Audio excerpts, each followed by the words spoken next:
여러분 안녕하십니까? BTN 신년 특집 대담 화쟁 다름을 넘어 공존으로 진행을 맡은 안형환입니다. 지난 시간에는 우리 사회의 총체적 갈등 문제를 다룬 소론편을 여러분들과 함께 이야기했습니다. 그런데 우리 사회의 갈등 구조 가운데서 가장 크게 이야기하고 있는 것은 역시 정치적 갈등 문제일 겁니다. 오늘은 정치적 갈등 문제를 주제로 네 분의 원로를 모셨습니다. 화쟁의 마음으로 풀어주실 네 분의 원로 소개해드리겠습니다. 먼저 대한불교조계종 화쟁위원회 화쟁위원이시자 백년사 주지이신 승원 스님 자리하셨습니다. 네, 안녕하세요. 승원입니다.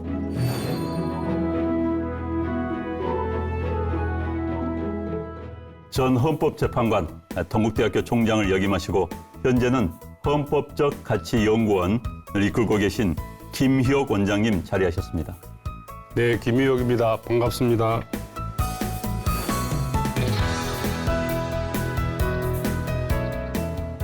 네, 다음은 법무부 장관을 역임하시고 현재는 한국범죄방지재단 이사장으로 계신 이귀남 변호사님 자리하셨습니다. 네, 안녕하세요. 이기남입니다.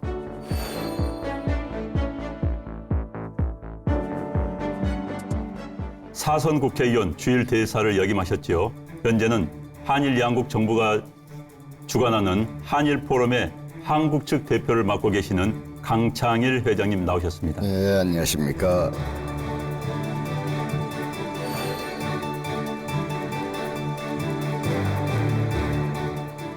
참 오늘 할 이야기가 많은 것 같습니다.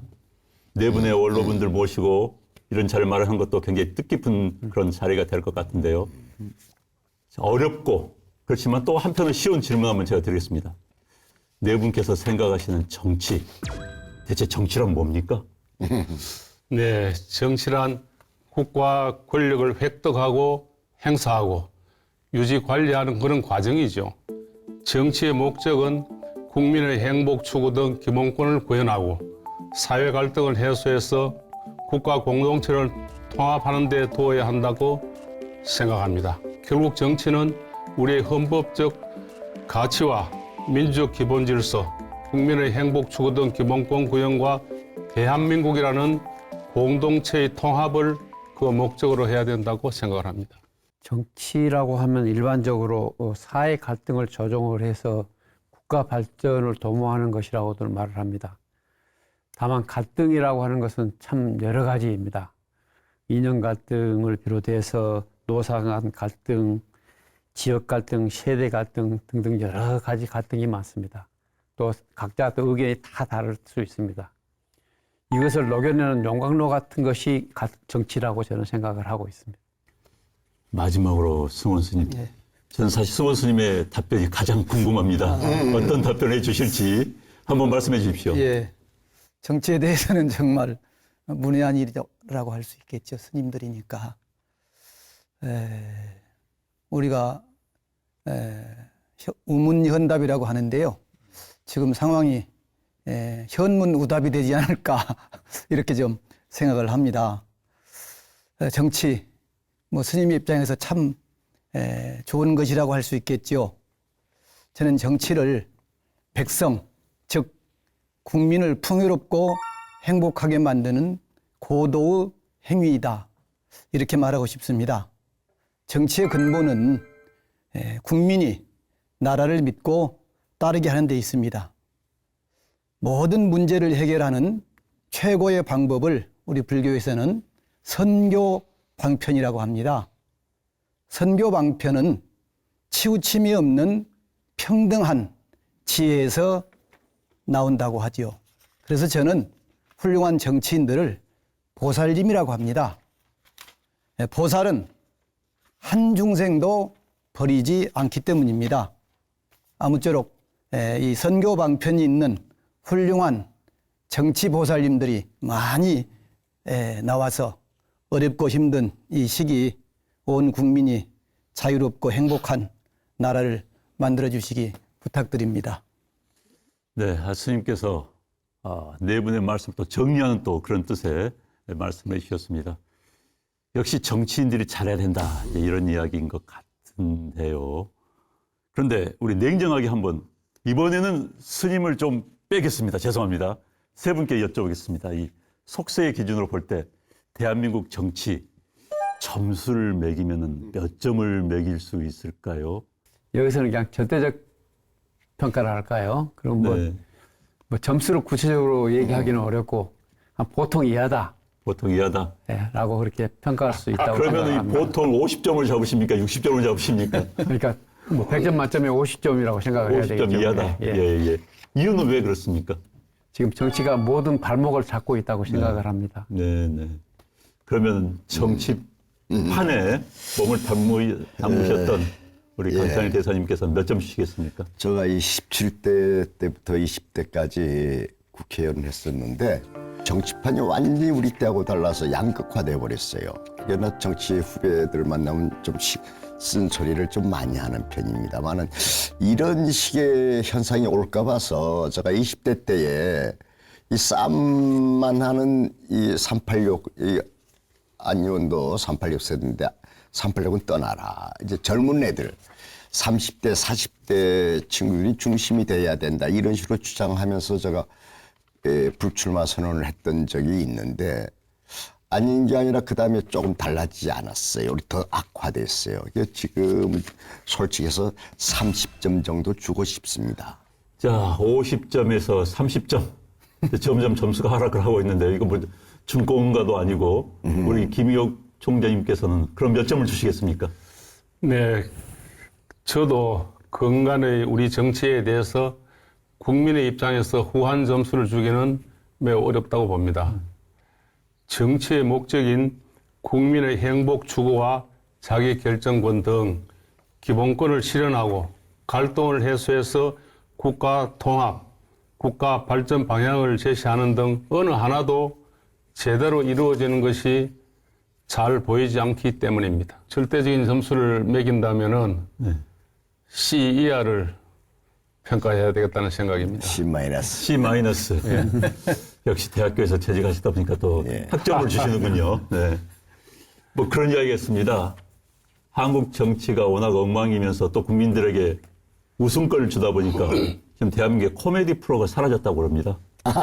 정치 보더라도 충분히 웃을 수 있다 보니까 그런 좀 웃어야 될지 모르는 그런 상황이 펼쳐지고 있는데요. 말이 되죠. 네. 지금 작년도 우리나라 갈등 지수가 OECD 38개국 가운데서 무려 4등을 했다고 합니다. 잘해서 4등이 아니라 엉망해서 4등이라는 이야기입니다. 이렇게 이제 갈등 공화국이라는 오명을 쓰고 있는데, 자, 김의옥 원장님. 헌법 전문가시지 않습니까? 우리 사회에서 갈등, 국가적으로 왜 위험한 겁니까? 네, 사회 전반의 갈등 수준을 수치로 나타낸 지표를 갈등 지수라고 합니다. 조금 전에 안영한 의원님도 이야기했습니다마는 2025년 한국의 갈등 지수가 0.69, OECD 38개국 중에서 4위로 매우 높습니다. 그런데 갈등 관리 지수는 27위 정도로서 갈등을 해결하는 역량은 지극히 낮습니다. 2025년 조사에 의하면 국민의 약 83%가 진보와 보수의 정치 갈등이 가장 심각하여 위험한 수준이라고 하고 있습니다. 사회 분열과 사회 갈등의 주요 원인으로는 정당 대립, 이념 대립 등을 들고 있고 정치적 갈등은 강성 지지자, 즉 팬덤, 여당, 대통령, 야당 등의 순서로 그 책임이 있다는 리서치의 결과도 있습니다.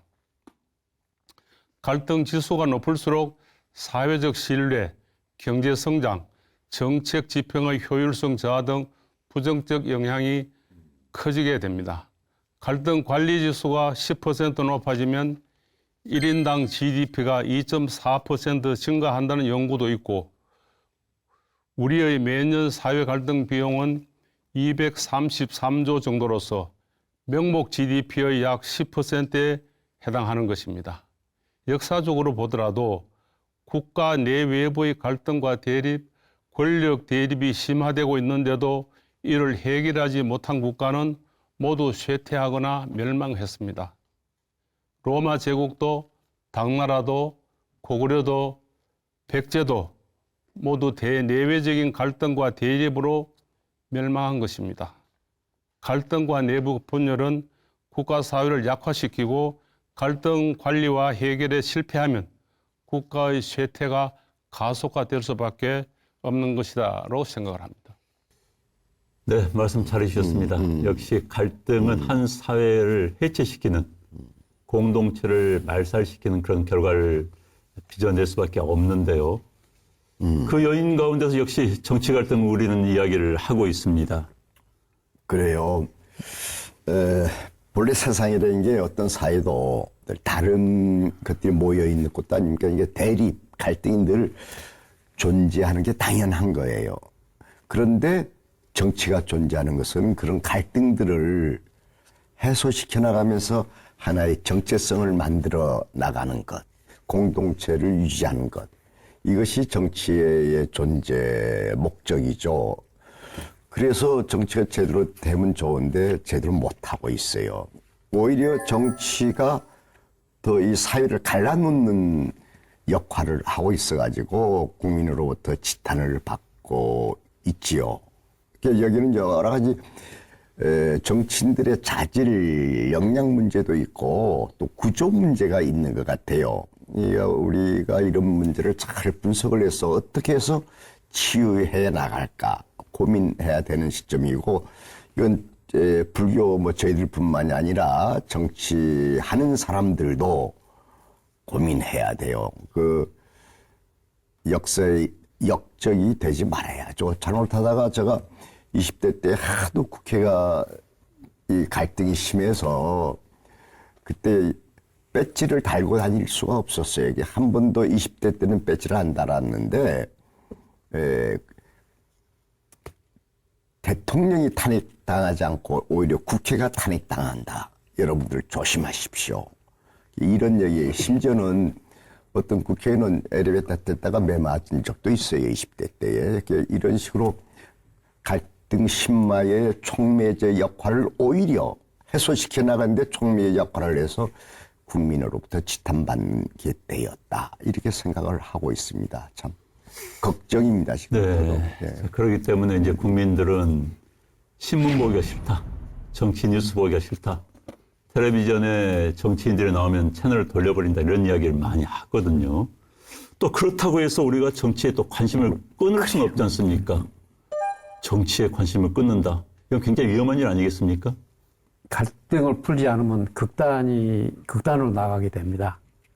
극단으로 나가게 되고 소수의 과다한 영향력이 행사해서 다수 의견과 동떨어진 정책을 만들고 또 시행을 하게 됩니다. 네.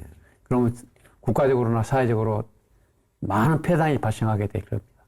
그래서 우리가 정치에 관심을 가지고 침묵하는 다수가 다시 나올 수 있도록 그런 분위기를 만들어야 된다고 생각을 합니다. 그런데 이제 이 정치적 갈등이 결국은 지역 갈등과 연결됐고 부추기고 또 이념 갈등을 위해서 비롯됐지만 또 이념 갈등 더 부추기고 정치 갈등이 모든 원인의 결과물이자 또 원인 제공자이는 그런 상황이 펼쳐지고 있는데요. 스님, 자, 이렇게 갈라진 마음들 한때로 모을 수 있는 방법은 없을까요? 참 제가 어려운 질문을 드는 것 같아 죄송합니다만. 정말 어렵습니다. 네. 어려운 질문이고요. 또 제가 대답도 또 원론적인 대답에 불과하겠지요. 사실 완벽하지는 않겠지만 법과 제도는 이미 갖추어져 있다고 할 것입니다. 문제는 그것을 실행하는 사람이지요. 즉 사람이 문제라는 겁니다. 그래서 우리 모두가 마음을 열지 않으면 안 되겠지요. 저는 어려서 출가를 했습니다. 제가 17살에 출가해서 스님이 됐는데 요즘 같으면 고등학교 다니는 나이입니다. 그 시절에는 그랬어요. 그래서 18살 정도 될 때 이제 바르공양을 했는데 대중들하고 같이 그때 바르공양을 끝나고 나서 이렇게 큰 스님이 이렇게 법문을 간단히 하십니다. 이걸 소참법문이라 그래요. 그 이제 그 시간이 됐는데 큰 스님께서 저한테 물어보는 거예요. 승원수자, 그때는 나이 어린 사람이든 또 뭐 든 사람이든 어른이 아랫사람을 부를 때 누구누구 수자 이렇게 이제 호칭을 불렀습니다. 그래서 승훈수자 하고 부르시더니 팔만대장경을 한자로 압축을 하면은 무슨 자가 되겠는가? 무슨 자가 되겠습니까? 이렇게 물으시는 거예요. 그 제가 어려서 그 어른 스님의 말씀에 대답을 못하고 이렇게 머뭇거리고 있었어요. 그랬더니 한마디로 노스님께서 그러시는 겁니다. 화합한다는 화자입니다. 팔만대장경을 압축해서 한자로 표현한다면은 화합한다는 화자입니다. 어떤 진리도 이 화자에서 벗어나지 않습니다. 그래서 우리는 우리 대중들이 물과 우유가 섞이듯이 화합해야 합니다. 이런 그 가르침이 지금도 쟁쟁합니다. 흔히 뭐 선공후사다, 선당후사다 이런 얘기를 합니다. 그런데 저는 정치에서는 선민후당이 돼야 된다고 생각을 합니다. 국민이 가장 우선해야만이 화합할 수 있다는 거죠. 결국 한마디로 화합하지 않으면 이 난국은 결코 파괴할 수 없다고 봐야 하지 않겠습니까? 스님께서 좋은 말씀해 주셨습니다. 정말 한마디로 규정하면 우리 공동체를 유지하는 가장 큰 단어 화가 되지 않을까 하는 그런 말씀을 또 큰 스님께서 말씀해 주셨고 그걸 기억하셔가지고 또 오늘 이 자리에서 말씀해 주셔서 좀 너무 감사합니다. 선민후당. 그런데 이제 현실적으로는 선당후민인 게 우리 많은 국민들이 느끼는 우리 정치 또 우리 정치인들에 대한 생각이 아니겠습니까? 그러면은 도대체 무엇이 우리 정치를 선당후민으로 만들고 있는가 하는 그 원인 문제를 한번 파헤쳐 보도록 하겠습니다. 자, 지난번에도 제가 그런 이야기를 드린 적이 있습니다. 여의도 정치에 낭만이 사라졌다. 참 과거에는 앞에서는 뭐 회의 시간에는 서로 언성을 높이고 다투다가도 끝나고 나면은 형님, 아우님 하면서 또 식사하고 소주 한잔하고 그런 경우가 많이 있었는데 요즘은 여의도에서 밥 한 끼, 다른 당 의원들끼리 밥 한 끼 먹는 것도 꺼려하는 그런 분위기가 돼 있다고 합니다. 자, 제가 강창일 회장님께 질문을 드릴 수밖에 없습니다. 자, 왜 이렇게 됐을까요? 예전에는 이렇지 않았지 않습니까? 그 19대 때는 산업위원장을 했는데 산업위원장 할 때 이하야 그때 야당인데 산업위원장을 했어요. 일부러 같이 당 틀린 사람하고 대화하려고 꼭 일주일에 한 번씩은 끝나면 이제 식사를 나갔어요. 여의도에 저녁에. 그래서 뭐 위원장이 같이 가자 같이 하자니까 안 올 수 없어서 같이들 하면서 대화를 했던 적이 있는데 나보고 참 신기하대 거꾸로 다들 대화가 그러다 점점 그렇게 되다가 지금은 완전히 막혀버린 것 같아요. 다른 것을 서로 인정하면서 어떻게 화합해 나가는 게 바로 정치인데 그 본질을 잊어버린 것 같아요. 그러니까 깝깝하기 짝이 없어요. 저는 현실 정치는 떠났지만은 정치계 역시 정치 쪽에서 많은 일을 하게 되는데 늘 후배 정치인들을 보고 그런 얘기를 많이 하죠. 대화를 하라. 대화를 하라. 정각회는 우리 불자는 모임 아니겠습니까? 예, 그러다 보니까 국회 내에서도 정각회 구성돼 있고 이 정각회가 국회 내 갈등을 푸는데 또 역할을 했다 이런 이야기를 제가 들었습니다. 또 말씀 좀 해주시죠. 좀 얘기해 드려야 되겠습니다. 제가 17대 때 국회에 들어가 봤더니 천주교, 기독교 다 모임이 있어요. 그다음에 크리스마스 때면 그 성탄절 그 일주일 동안 그 봉축답도 만들고 했는데 우리 정각회 불자 모임이 없어요. 그래서 알아봤죠. 왜 없느냐 했더니 14대 때에 이 회장 자리 누구 하느냐 가지고 싸움을 했대요. 여당 야당 뭐에 싸움에서 정각회가 없어져 버렸대. 있다가 안흥준 의원이 있었어요. 그 대불련 활동을 했더라고요. 안흥준 의원을 불렀어요. 우리 정각회 만들자. 근데 흔쾌히 오케이 했어요. 그래서 둘이서 여당 야당 숫자들 한 60명이 됩니다. 60명이 돼가지고 정각회를 해가지고 그래서 정각회 만들어서 법당도 만들고 그다음에 국회의장한테 얘기해서 봉축다. 부처님 오신 날은 봉축다. 한 달 동안 봉축 걸어놓고 이런 식으로 하고 수시로 만났어요. 그리고 지금 많이 고쳐졌습니다만은 불교 차별법이 아주 많습니다. 한일에서 투표할 때 말이죠. 그 기독교 학교에 가서 투표장도 거기 있고 이 살림이 뭐니 전부 다가 이 불교가 아무것도 못하도록 다 법으로 막아놨어요. 그래서 참 법을 많이 고쳤어요. 이 불교 차별법 많이 고쳐놨어요. 그러니까 여당 야당 전부 있으니까 아주 쉬웠죠. 그 다음에는 이제 템플스테이가 16대 때에 만들어져 가지고 그때의 템플스테이 예산, 그다음에 불교 사찰에 대한 예산 참 많이 우리 여야 의원 관계없이 해서 했던 적이 있습니다. 그래서 지금도 조계종에 가면은 그런 얘기 많이 하죠. 저희들 불교 진흥을 위해서 혹시나 차별적인 것들이 있으면 저희들한테 얘기해 주십시오. 열심히 저희들이 드릴 수 있으면 드리겠습니다. 이렇게 해서 그런 역사가 있어서 많이 그래서 이제 크게 행사했어요. 정초되면 스님들 다 모셔서 이 국회에서 행사도 하고 참 일을 꽤 했어요. 우리 정각회가. 그래서 제가 또 정각회 회원들끼리 싸움해 본 적이 없어요. 아주 통해요. 그때 꿈이 부처님의 가르침이 여의도에 아주 만개하기를 가득하기를 기원한다. 뭐 이런 얘기를 종종 했었습니다. 예. 네, 정각회를 재건하시는데 우리 네. 강창일 회장님께서 큰 역할을 하셨다. 이렇게 생각이 됩니다. 자, 여의도의 부처님의 꿈, 부처님의 생각이 만개를 해야 될 텐데 정치라는 게 바로 세우는 거 아니겠습니까? 그런데 지금 여의도는 정치 실종이라는 이야기가 더 어울리는 그런 동네가 돼버렸습니다. 그 정치 실종의 차례를 메꾸는 것이 고소와 고발입니다. 정치의 사법화를 많은 분들이 걱정을 하고 계시죠.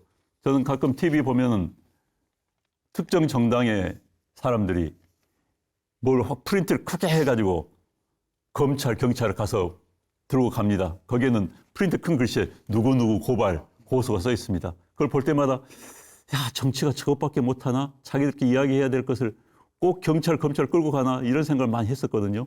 그럼 제가 이 질문을 법무부 장관을 지내신 이기남 원장님께 드릴 수밖에 없습니다. 자, 검찰, 또 법원에서 참 난감할 것 같아요. 그렇습니다. 제가 조금 전에 정치란 무엇인가에 대해서 설명할 때 용광로라고 얘기를 드렸었습니다. 그런데 좋은 얘기. 정치가 용광로 역할을 포기하고 그것을 검찰이나 법원에 떠넘기는 셈이거든요. 네. 검찰이나 법원은 사실은 불법과 적법, 또 옳은과 그름을 판단하는 기관이지 용광로 역할은 못합니다. 네. 용광로 역할을 안 하게 되면 갈등을 심화시키는 그렇죠. 꼴밖에 안 되는 거죠. 검찰 같은 경우는 그걸 그냥 사건을 묵히기도 합니다. 그냥 처박아 놓는 거죠. 캐비넷에. 네. 그러다가 용광로 역할이 정치권에서 스스로 자정해서 해 나가면 그때 다시 또 처리를 하기도 하고. 근데 어쨌든 난감하다는 생각이 듭니다. 헌법재판관을 역임하셨으니까 어떻게 생각하십니까? 예, 민주주의는 헌법이 정한 룰에 따라서 정치를 하는 거죠. 그래서 국가기관을 형성하고 권력을 행사하는 것입니다. 그런데 그 과정에서 첫 번째가 다양성을 존중해야 되고 다수결의 원칙만 강조해서는 제대로 된 사회적 합의를 이룰 수가 없습니다. 헌법상의 평등권도 이러한 소수자, 약자 보호, 대화와 타협, 양보, 관용 등의 가치를 담고 있는 겁니다. 그런데 제가 한마디 더 보태자면은 그야말로 제대로 법대로 된 정치를 해야 된다는 겁니다. 예를 들면은 헌법은 국가 권력을 국회, 정부, 법원, 헌법재판소로 나누어 놨죠. 그 나누어진 배분된 권한에 따라서 그 권한을 수행하면서 각 기관은 서로 견제, 통제하도록 하고 있는데 나누어진 국가경영적 일부가 그 한계를 벗어나는 권한 행사를 해서 그것이 갈등의 단초를 제공하는 경우도 있지 않나 하는 생각이 듭니다. 네. 이제 상권 분립 체제에서 특정 부가 또 과도한 권력을 행사해서 또 이제 그 갈등 구조를 불러일으킨다. 사실 민주주의에서는 제도적 권력의 자제를 이야기를 많이 합니다. 제도적으로 권력이 주어졌다 하더라도 그 권력의 자제를 해야만이 상권 분립이 돌아가는 거고 정치 시스템이 돌아간다. 그렇지만 대통령이라서 뭐 계엄 선포권을 가지고 있다 해서 계엄 선포할 수도 없는 거 아닙니까? 마음대로. 그런 건 제도적 권력을 자제라는 이야기 하는데, 자, 이 제도적 권력, 법, 이것이 결국 수단이어야 되는데 정치가 숨을 수 있는 공간은 아니지 않습니까?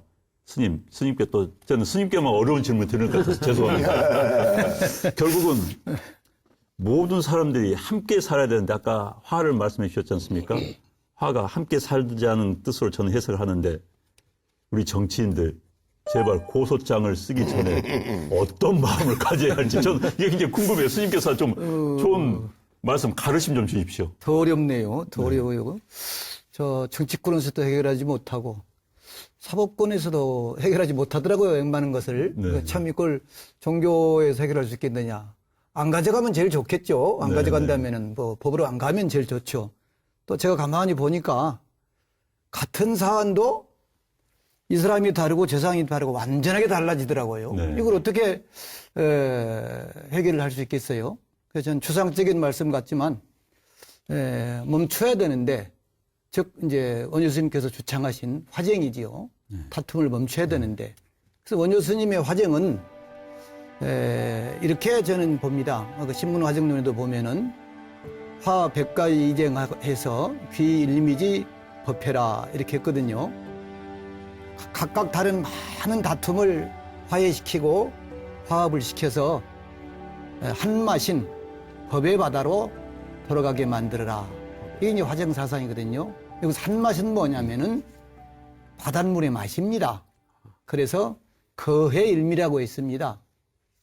큰 바닷물은 오직 한 맛뿐이라는 거죠. 그 한 맛이 뭐겠습니까? 짜다는 것입니다. 여기서 바다는 국가요, 국민입니다. 예컨대 한강, 낙동강, 금강, 여러 강들이 다 다릅니다. 근데 어떻게 됩니까? 그 물은 다 바다로 들어갑니다. 또 바다에 들어가고 나면 그 이전의 이름은 모두 없어집니다. 바다라고만 하지요. 또 그 맛도 뭐 여러 신맛, 뭐 이런 맛이 있는 게 아니고 짠맛입니다. 그래서 국가와 국민이란 이름 앞에 우리는 바다고 한 맛을 내야 하는데 이게 참 어려운 거죠. 국민을 위한다면은 그런 마음이 있다면 저절로 좀 화해가 되고 좀 법으로 가는 그런 불상사가 좀 줄어들지 않을까 이런 생각을 해봅니다. 아까 두 분이 비슷한 얘기를 했어요. 용광로 말씀을 하시고 이 바다로 들어가는 거 얘기했지 않습니까? 뭐 비슷한 말인 것 같아요. 그래서 이 화쟁 원효 스님의 말씀도 거기에 있는 것 같은데 지금 곰곰이 생각해보면 서로 다르지 않습니까? 모든 게 이것이 이제 큰 통에 있어요. 여기에서 이제 묶어져서 이제 용광로에 들어갔는데 또 바다로 들어갔는데 이게 화학적 결합을 해야 되는데 바다에 들어가서도 각각 요거 자기 주장을 해요. 용광로에 들어가서 녹지 않고 각각 돌쇠 끝 각각 있어요. 그러니까 계속 싸움을 하게 되는 거예요. 그러니까 이 본래의 이 정치를 망각한 것이다. 그러니까 부처님이 정치라는 게 말이죠. 옛날에는 배부르게 하면은 배부르게 하는 게 정치다. 그 세상 바르게 하는 게 정치다라고 했는데 거꾸로 정치가 갈등을 조장하는 그런 요소가 된 게 현재이죠. 이거는 이게 현대 사회를 전 세계적으로 현대 사회가 어떻게 가고 있는가 하는 것까지 문제가 되는 것 같아요. 또 한편으로는 우리나라의 그 제도적인 문제, 대통령제, 제왕적 대통령제를 갈등의 구조의 하나로 꼽는 분들도 계십니다. 그러니까 대통령에게 권력이 너무 많이 집중돼 있다, 뭐 이런 이야기인데요. 이 부분에 대해서는 어떻게 생각하십니까? 물론 그런 말씀도 하실 수 있겠는데 저희 생각으로는 그것이 무슨 권력 구조, 대통령제냐, 의원 내각제냐, 또 임기가 단임제냐, 뭐 중임제냐, 그것보다는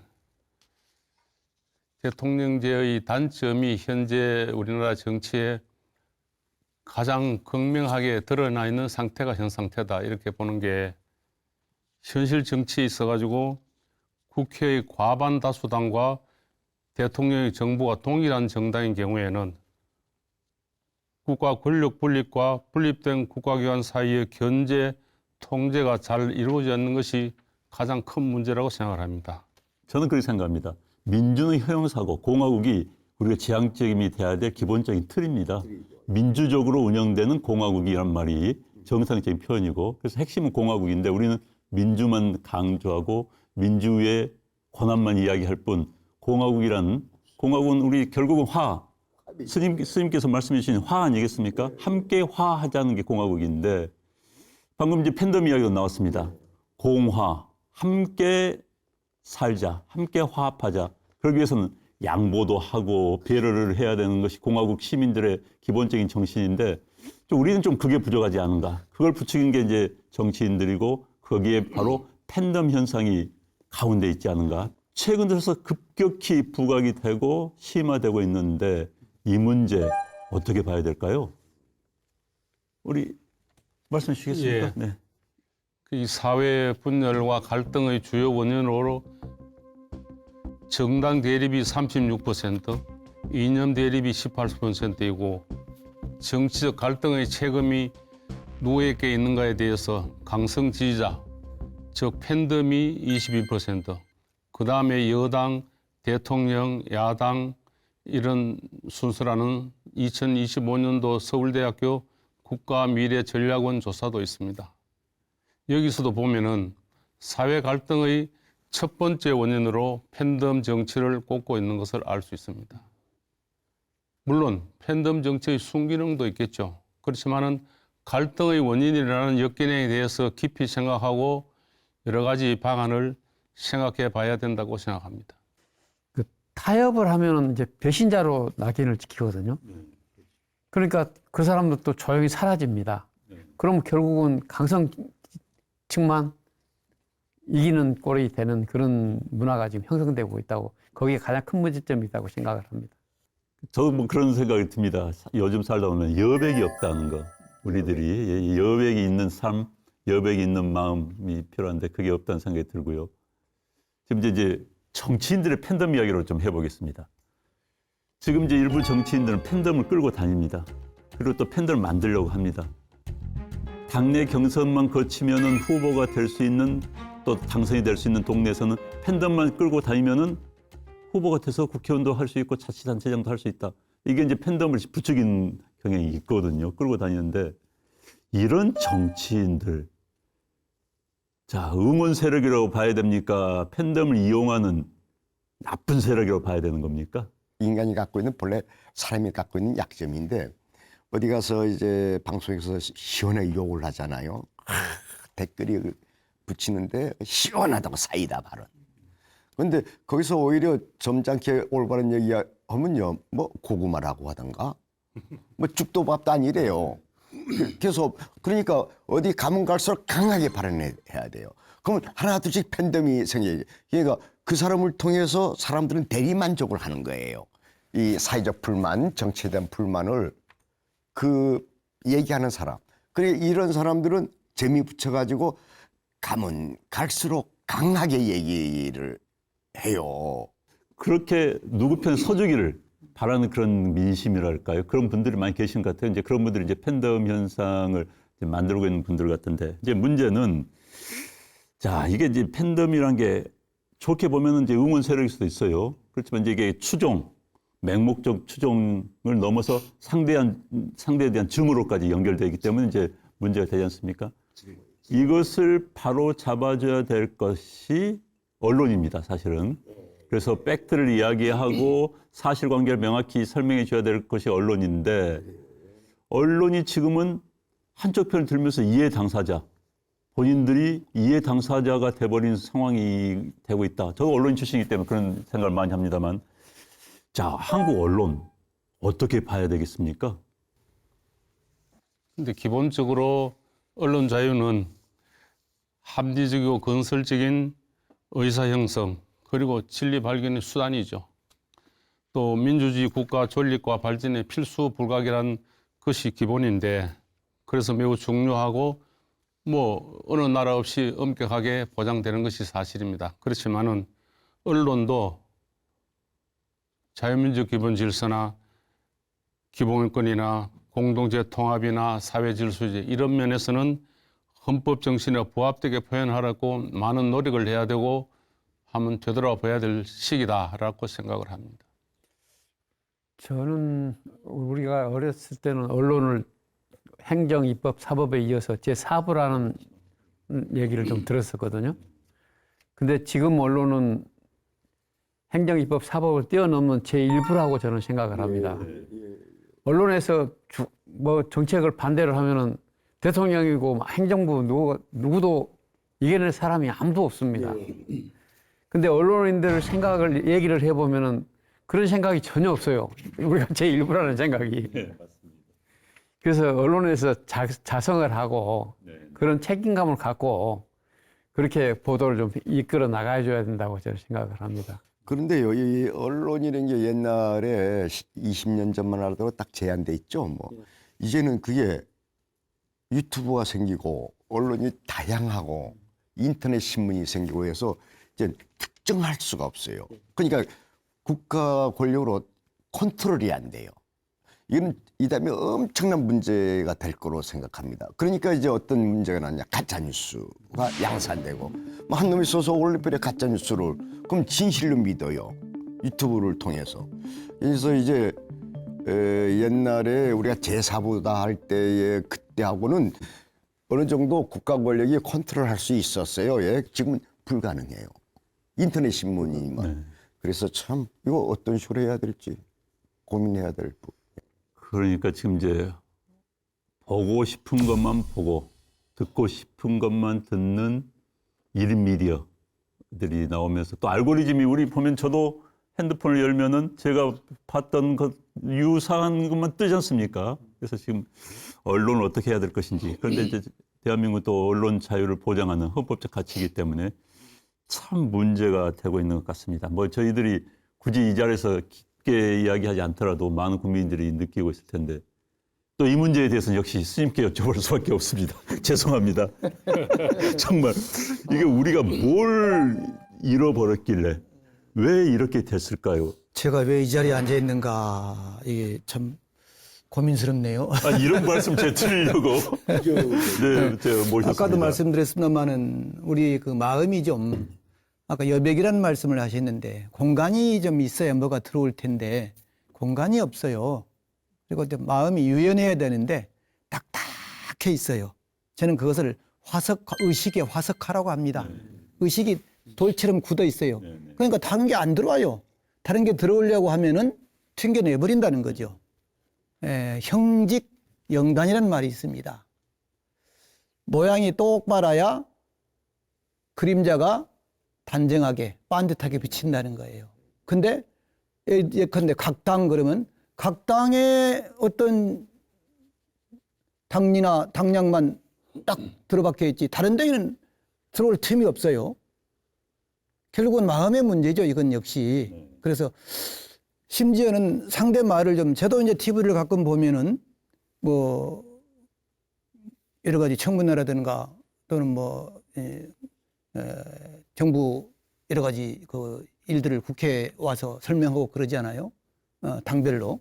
그러면 상대 말을 들어줘야 되는데 안 듣습니다. 우선 딱 박혀 있는 거예요. 머릿속에.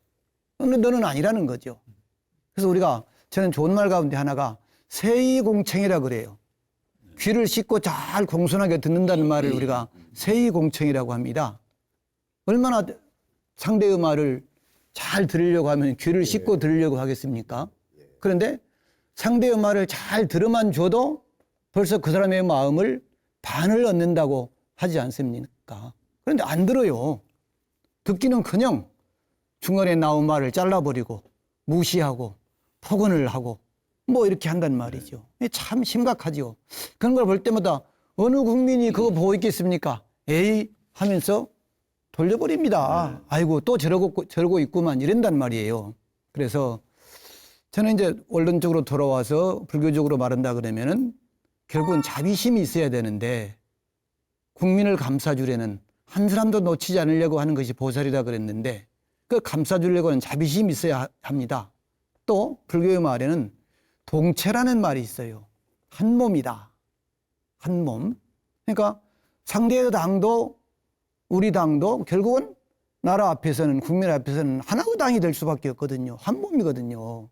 그래서 자비를 가장 큰 자비를 우리 불교에서는 동체자비라고 합니다. 동체자비. 그래서 심지어는 큰 대자를 써서 대비란 말을 씁니다. 동체, 대비.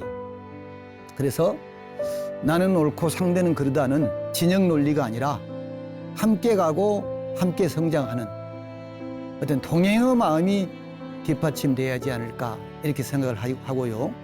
우리 불교의 말에 제일 좋은 말이 뭔 말이냐면요. 당신이 부처님입니다. 어렵겠지만 상대를 존중하고 또 국민들을 부처님으로 모시는 마음이 있어야지 않을까. 그 마음은 바로 마음의 여유와 유연성에서 찾아야 되지 않을까. 좀 부족한 것 같지만 이렇게밖에 대답을 할 수가 없겠네요. 아니, 저희들은 그게 정답일 것 같습니다. 자, 동행의 마음, 그다음에 동체, 자비입니다. 자비 말씀해 주셨습니다. 사실 우리는 어쩌면 우리 국민들 운명 공동체지요, 우리들이. 그리고 제가 지난번에도 말씀드린 것 같습니다만 태양을 1년 365일에 한 번씩 도는 배를 타고 같이 여행하는 운명 공통인 여행객들 아니겠습니까? 태양을 한 번씩 1년마다 한 바퀴 돌아다니는 같은 배를 타는 그런 공동체 구성원들인데 우리끼리 치고 받고 싸우고 갈등하고 증오하고 참 자비의 마음이 중요한 것 같습니다. 그럼 이걸 좀 이제 제도적으로 한번 이야기를 좀 더 깊이 이제 나눠보도록 하겠습니다. 참 처방전이 필요할 텐데 아까도 우리 87년 헌법체제 이야기가 나왔습니다.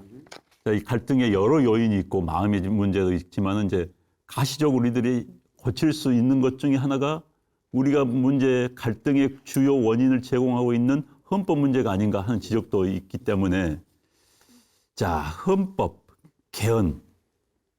자, 우리 참석자 여기 원로분들이시죠. 여러분들께서는 우리 개헌이 필요하다고 보십니까? 이 개헌 문제에 대해서 어떻게 생각하십니까? 헌법은 결국 국가 권력을 조직하고 그 권력을 제한하고 또 우리 공동체주의 통합을 위한 규범이죠. 최고 규범이고 근본 규범인데 재헌 헌법 이래 일관되게 유지되고 있는 헌법 정신은 민주적 기본 질서, 국민의 행복 수고 등 기본권 보장, 대한민국이라는 공동체 통합입니다. 그런데 지금 이야기하시는 개헌이라는 것은 아마도 국가 권력기관의 구조, 특히 대통령제냐, 의원내각제냐 또는 대통령 임기를 어떻게 할 것이냐 등의 그런 사안으로 보이는데 저희 생각으로는 어느 제도이든 장단점이 있기 때문에 판단이 매우 어려운 문제이다. 개헌이 필요한지에 대한 판단도 매우 어렵다.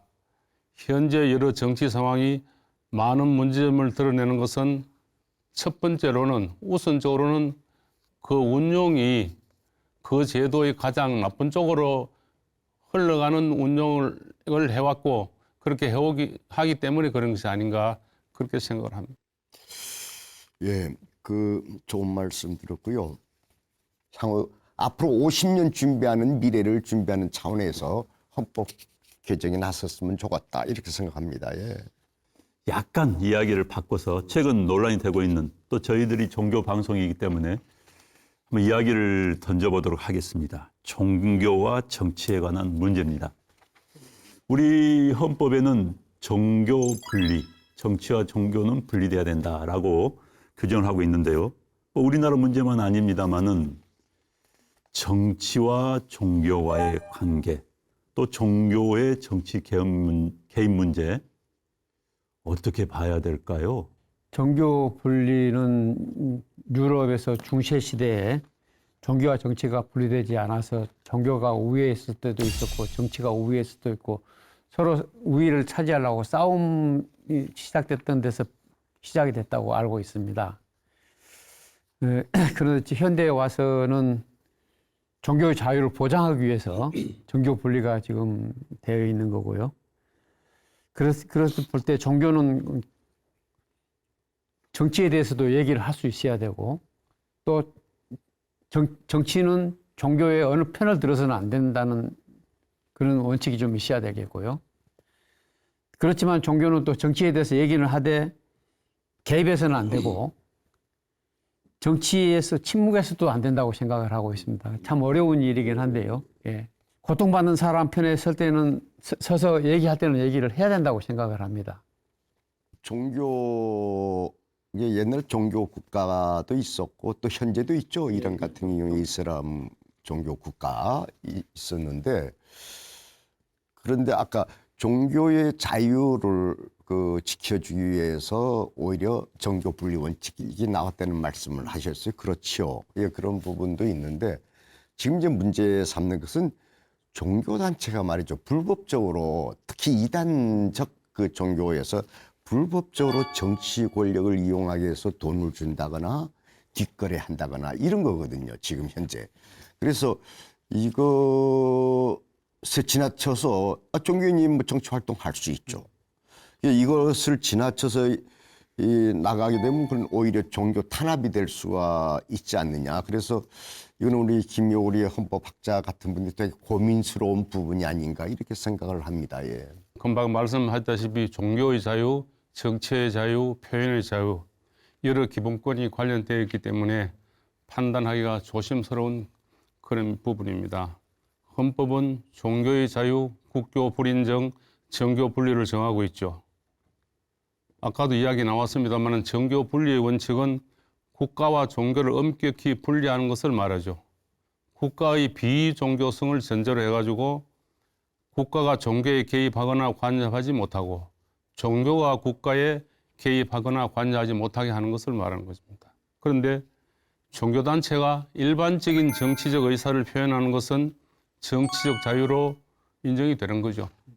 또 특정 종교단체가 스스로 선거에 집단적으로 적극 참여하거나 정치단체를 결성하는 것도 인정되는 겁니다. 다음, 본인의 의사에 반해서 종교단체, 종단이 입당을 강요하거나 탈당을 강제하거나 하는 것은 물론 금지되고 허용되지 않는 것이요. 결국 자신의 종교단체에 소속된 대통령이나 국회의원 등 공무원에 대해서 종교를 배경으로 정치적인 영향을 미치거나 국가 정책과 관련해서 지시나 명령을 하는 것은 허용되지 않는 것이 종교 분리 원칙에 해당이 되고 특정 종교를 신봉하는 사람들이 모여서 정당을 설립할 수는 있지만은 그에 소속된 공무원이 자신의 교리를 국가 정책에 반영하거나 또 국가를 하여금 그 종교에 따르게 하는 것은 인정되지 않는 거죠. 정치와 종교는 분리되어야 하지만은 국민의 정치적 자유, 표현의 자유 등과 관련해서 종합적으로 보아야 하는 것이 이 사안이다라고 생각을 합니다. 네, 지금 이제 헌법적인 틀에서 종교와 국가의 관계를 말씀해 주셨는데요. 물론 이제 종교인들 또 뭐 일본에서는 공명당 같은 경우는 뭐 종교 단체가 만든 정당이 아니겠습니까? 그렇지만은 종교인들이 넘어서는 안 될 선은 분명히 있을 것 같다는 생각이 듭니다. 지금 우리나라 같은 경우는 어떻게 보면은 그냥 말하기를 우리나라처럼 다종교 국가에서 분쟁과 분란이 없는 나라도 드물다 이런 얘기를 하잖아요. 근데 그거는 허울 좋은 말입니다. 교권이나 교단의 힘이 강하면은 그 힘이 약한 교단은 종교들은 불이익을 당할 수밖에 없는 것입니다. 어떻게 보면은 정교 분리 원칙이 어떤 정치와 종교를 분리하는 것 그런 측면도 있지만 또 한편으로는 교세가 약한 종교의 보호를 하기 위한 그런 측면도 없지 않아 저는 있다고 봅니다. 정교 분리는 이념적으로는 정치와 종교를 분리해주고 제도적으로는 국가와 종교 단체의 분리를 주장하는 것입니다. 제가 보기에는 국가와 종교 단체. 그래서 이 지점에서 일부 종교들은 종교 단체는 자기들의 종교를 세력화하죠. 또 정치화하죠. 정치화 지금도 그러고 있지 않습니까? 또 사회 전반에 걸쳐서 또 정치 문제까지 영향을 지금 미치려고 하고 있고 이미 미치고 있다고 해도 과언이 아닐 것입니다. 현재. 그래서 근데 그 피해는 오직 국민일 수밖에 없죠. 또 다른 말로 하면은 약자입니다. 약자. 정부가 종교의 간섭을 막기 위한 것일 뿐 종교의 정치 참여를 막기 위한 것은 아니다.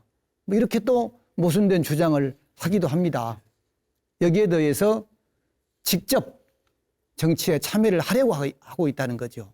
그래서 매우 위험한 일이 아닐 수 없다고 저는 생각을 합니다.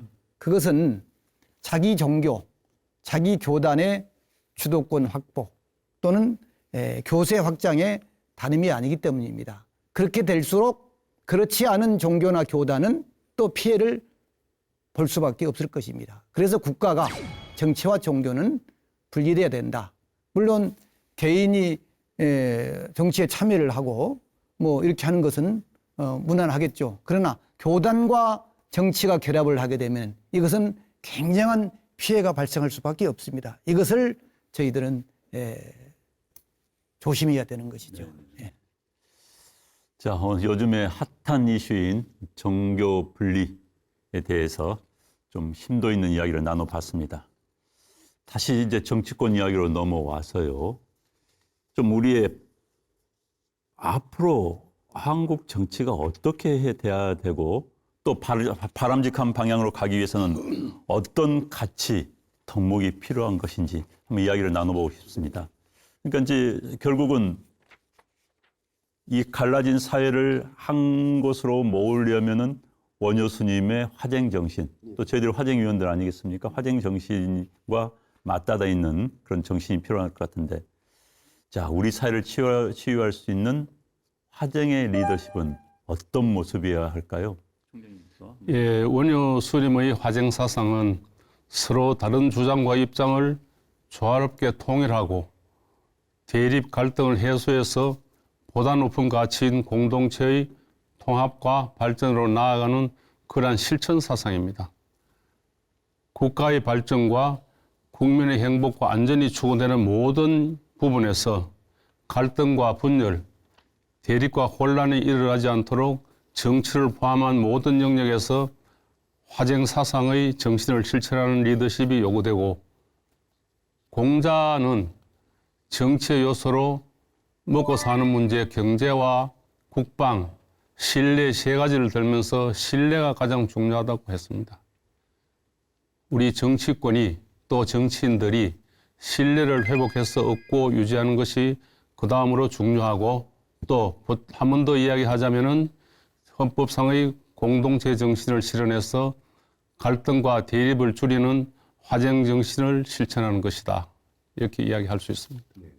제가 늘 생각하는 게 이제 그러니까 뭐 화쟁하고 중도가 본래 부처님이 얘기할 때는 이제 좀 다른 의미예요. 아주 철학적인 얘기인데 정치판으로 갖고 와서 우리가 이제 그 정신을 여기에서 활용하는 게 되는데 말이죠. 늘 그렇게 얘기합니다. 자비, 부처님의 자비심, 그리고 너그러움. 너그럽다는 게 다들 이해해 주는 거거든요. 상대 다른 거. 그래서 좀 다른 존재들이 있는 거 아니에요. 이게 이제 사회라고 하는 그 집단으로 끌어왔어요. 국가나 사회. 그러면 여기에서 이 그 다름을 극복하는 것, 대립 갈등하게 돼 있어요. 극복하는 것은 자비심과 너그러움을 가지고 상대를 이해해 주는 마음이 있고, 그리고 여기에서 화쟁, 다름을 화합시키고 중도라는 건 양극단, 극단을 가운데로 모아 넣어서 거기서 새로운 것을 만들어내는 것. 이게 이제 중도 사상 아니겠습니까? 그래서 이 불교 부처님 가르침에 다 있다고 생각돼요. 저는 기독교의 저스티스의 그 사회 실천설, 마키아벨리즘의 그런 거하고도 되게 다르게 생각해요. 마키아벨리즘 같은 인간은 성악설의 기본의 성가 아닙니까? 여기 부처님 가르침은 성선설에 기반하면서 어떻게 하나로 묶어나가느냐 하는 그런 깊은 뜻이 있어서 아까도 말씀드렸습니다마는 부처님의 가르침, 자비, 너그러움, 중도, 화쟁 사상이 이 대한민국 정치계에 만개하기를 기원한다. 이런 말씀을 드리고 싶습니다. 예. 정치권에 계신 분들이나 사회 지도층이 방금 말씀하신 대로 갈등과 분열을 넘어서 그 화합과 공존으로 가는 그런 마음가짐을 우선 좀 다들 가져야 된다고 생각을 하고요. 뭐 제도적으로 그것이 잘 안 돼서는 제도적으로는 토대를 마련해야 하는데, 예컨대 조금 전에 말씀하셨던 헌법 개정을 얘기를 한다면은 승자 독식을 막는 그런 제도적인 장치가 있었으면 좋겠고, 또 헌법에다가 대통령은 그 상충하는 가치를 조정하는 책임을 부과한다랄지 그런 조항들도 넣었으면, 제도적인 어떤 보완책을 좀 마련했으면 좋겠다는 생각을 해봅니다. 님께서 화쟁의 리더십 한번 설명해 주시죠. 좋은 말씀들을 지금 많이 했죠. 결국은 화합이다, 중도다 했지만은 제일 필요한 것은 솔선수범이지 않을까 싶습니다. 먼저 앞장서고 또 모범을 보여줘야 되는데, 정치권부터 모범을 보여줘야 되는데 이제 그렇지 못하는 게 문제가 되겠죠. 이건 어느 사회나 마찬가지 아니겠습니까? 우리 불교에서는 이제 화합이란 말을 제일 아까 좋아한다고 그랬습니다만은 육화를 얘기합니다. 육화. 부처님께서도 6가지로 화합해서 살아가라고 하는 말씀이 누누이 말씀하고 계십니다. 자, 몸으로 화합을 해야 된다. 입으로 화합을 해야 된다. 또 마음으로 화합을 해야 된다. 계율, 법입니다. 법. 법으로, 계율로 화합을 해야 된다. 그 다음에 견해입니다. 견해가 서로 맞아야, 생각이 서로 맞아야 이렇게 화합을 할 텐데 서로 다르거든요. 여기에 이제 문제가 있는 것이고, 마지막으로는 좋은 복지 정책이겠죠. 이익이지요. 이익으로 화합을 해라. 이렇거든요. 근데 이 모든 것들이 솔선수범하지 않으면 안 된다는 거죠. 그 정치권부터 솔선수범을 해야 되는데, 요 사이에 보면은, 언론을 보면은 어떻습니까? 참 부끄러운 뉴스들이 많이 나옵니다. 그래서 저는 그것을 딱 두 마디로 얘기를 합니다. 예의와 염치가 좀 있어야 된다. 예의와 염치. 예의가 없으면 어떻게 되겠습니까? 이게 내가 설 자리를 잃는 것입니다. 염치가 없으면 어떻게 됩니까? 모두에게 신뢰를 잃게 됩니다. 그러니까 청렴이라는 말도 어떻게 보면은 염치의 마음이 없기 때문에 청렴이 안 이루어집니다. 부끄러워하는 마음. 국가의, 국민의, 근본적으로는 자기 자신에게. 그래서 염치라는 말은 깨끗함이라는 말보다는 부끄러움에 더 가까운 말입니다. 사실은 염치라고 하는 말은. 그래서 관자가 이렇게 얘기를 했어요. 염치를 설명을 하면서, 염은 내 잘못을, 자기 잘못을 덮어버리지 않는 것이다. 염은. 치는 잘못된 것을 쫓아가지 않는 것이다. 이렇게 얘기를 했거든요. 그러니까 결국 염치라는 말은 부끄러움이라는 감정을 통해서 잘못된 것에 대해서, 바르지 않은 것에 대해서, 그런 것에 대한 유혹으로부터 자기 자신을, 내면을, 양심을 지켜주는 신호등과 같은 것이다. 그래서 참 염치가, 저 사람 염치 없는 사람이야, 염치 없는 놈, 이런 얘기를 하잖아요. 그런데 그 정치나 이런 모든 데에서 예의와 염치가 지켜진다면은 더할 나위 없이 서로 존중하고 서로 화합하고 이렇게 되지 않겠습니까? 예. 자, 저희들이 긴 시간 우리 정치 문제에 대해서 해법까지 짧지만 또 이야기를 나눠봤습니다. 혹시 아직 못하신 말씀 가운데서 우리 정치인들에게 바라는 이야기 또는 한국 정치가 꼭 이렇게 나아갔으면 좋겠다는 이런 말씀해 주시고 싶으신 분 계시면 말씀해 주시면 감사하겠습니다. 예, 아까 뭐 계속해서 해오는 이야기입니다만은 결국 혐오와 편가르기, 거짓의 정치를 청산하고 신뢰의 정치를 회복해서 유지해야 하고 당면의 눈앞의 현안에만 달려들어가지고 집중하는 앰뷸런스 정치를 지향하고 대한민국의 미래 중장기적인 정책 수립 실현에도 진력하는 그런 정치가 되었으면 좋겠다라고 생각을 합니다. 예, 그 실제는 그 뭐 꼴뚜기가 어물쩍 망신시킨다고 그 정치인 뭐 전체를 욕하면 안 되겠죠. 저희가 해보니까 참 불쌍합니다. 자기 시간 없고 희생하고.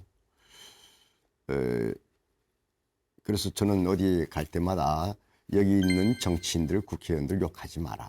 단 하나 초심 이루고 제대로 하지 않으면 때려라. 뭐 이런 얘기를 하죠. 근데 이제 점점 그리고 이제 또 초선 때하고 달라서 2, 3선 하게 되면 좀 건방지게 돼요. 유혹을 많이 받아요. 뭐 권력 맛을 알아요. 특권도 누릴 줄 알고 또 돈 욕심도 생기고 막 이런 식으로 돼서 이 정치하는 사람들은 문장이 매일매일 자기 성찰을 해야 된다. 그런 유혹에 절대 넘어가지 말아라. 정치인들에게는 초심 잃지 말고 왜 정치를 하는지 그 근본을 늘 스스로 하루에 3번씩 물으면서 하라. 이렇게 말씀을 해보고 싶어요. 후배들한테. 예. 네.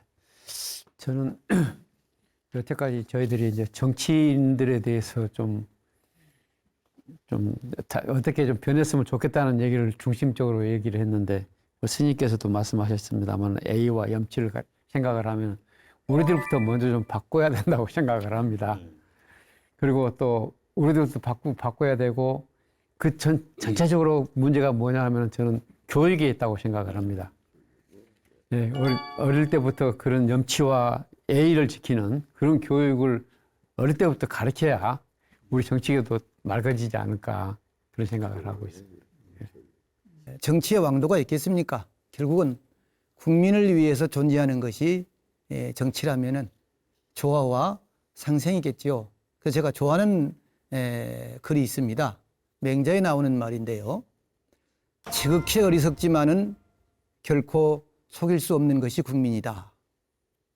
지극히 나약하지만 결코 이길 수 없는 것이 국민이다. 이런 말을 했어요.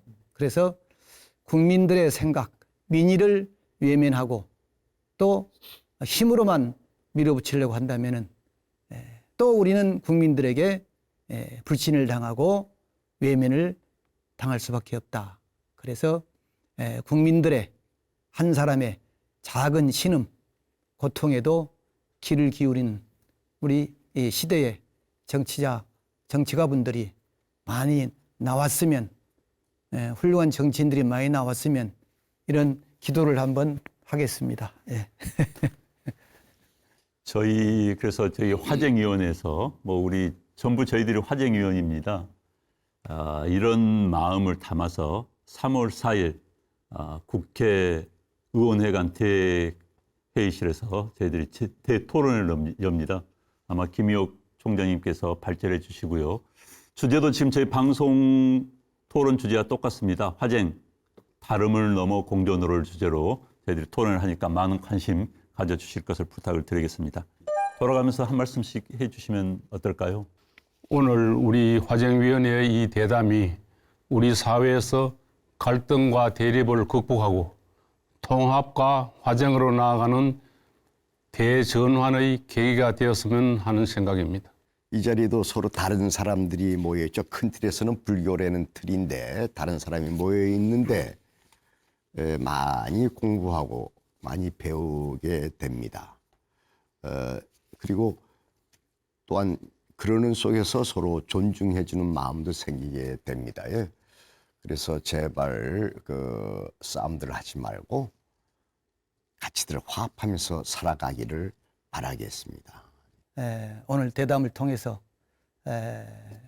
정치뿐만 아니라 또 저 자신을 또 한번 돌아볼 수 있는 소중한 시간이 되었던 것 같습니다. 오늘 이렇게 불러주시고 함께해 주셔서 감사합니다. 자, 네 분 귀한 말씀 해주셨습니다.